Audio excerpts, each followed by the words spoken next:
আজকে তিনি অনেকটা মৃত্যুর সাথে পাঞ্জা দিচ্ছেন। আমরা ঈদের দিন পবিত্র ঈদ উল আজহার পূর্বার দিন রাতে আমরা যখন তার সাথে দেখা করি অনেকটাই সুস্থ দেখেছি। অসুস্থ ছিলেন শারীরিকভাবে, তিনি যতটুকু চলাচল করা চলাচল করতে পারছেন না, তিনি চেয়ারে বসেছিলেন, সেটা তিনি কথা বলছিলেন। তারপর মোটামুটি মনে হয়েছিল যে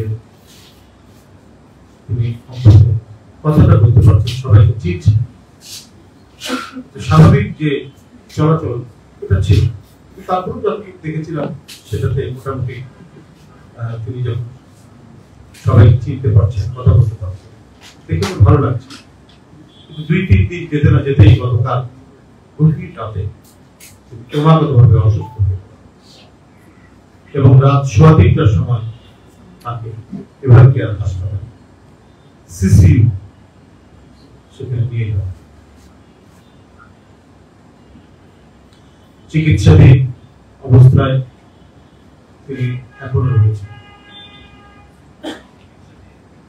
তার শারীরিক অবস্থা চিকিৎসক যারা আছে তারাই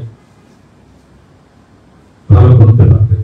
আমাদের মনে হচ্ছে তিনি যথেষ্ট অসুস্থ, না হলে জেলের থেকে আমরা ঈদের দিন দেখে আসলাম, এই 2 দিনে এতটা অসুস্থ হয়ে পড়বেন এটা আমাদের চিন্তা। প্রতিদিন প্রতিক্ষণ এই সরকারের, এই দখলদার সরকারের অপেক্ষা যে দেশের জাতীয়তাবাদী নেত্রী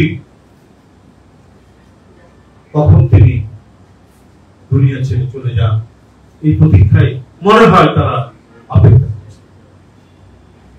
গণতন্ত্রের জন্য লড়াই, স্বাধীনতার জন্য লড়াই, এবং যার স্বামী এদেশের স্বাধীনতার ঘোষক, এদেশের একজন অনন্য সাহসী একজন মুক্তিযোদ্ধা, তার সহধর্মিণী আজকে ধুকে ধুকে তার উন্নত চিকিৎসা থেকে তিনি বঞ্চিত হচ্ছেন। এত দাবি, জনগণের এত আকুলতা, এত আহ্বান, সবকিছুকে উপেক্ষা করে একজন ব্যক্তি তার ক্রোধ, তার প্রতিহিংসা, তার আক্রোশ বাস্তবায়ন করার জন্য তার উন্নত চিকিৎসায় ক্রমাগতভাবে বাধা দিয়ে যাচ্ছে। আর তার দখলদার সরকারের আওয়ামী ফ্যাসিজমের যত উপকরণ আছে সমস্ত উপকরণ দিয়ে তিনি তার ক্ষমতা আঁকড়ে রেখে তিনি নিঃশেষ করে দেওয়া, তিনি মুছে দেওয়া প্রক্রিয়া বাস্তবায়ন করতেই ব্যস্ত হয়েছে। তা না হলে দেশ বিরোধী একের পর এক চুক্তি, দেশ বিরোধী একের পর এক তিনি যে সমস্ত কর্মকাণ্ড করে যাচ্ছে, সেই জন্য তো আজকে যদি সত্যিকারের আইনের শাসন থাকতো, যদি সত্যিকার অর্থে আইন তার নিজস্ব ভাষায় নিজস্ব গতিতে চলত, তাহলে আজকে যারা ক্ষমতায় আছেন তাদের প্রকাশ্যে দিবালোকে আদালত তাদের বিচার করে।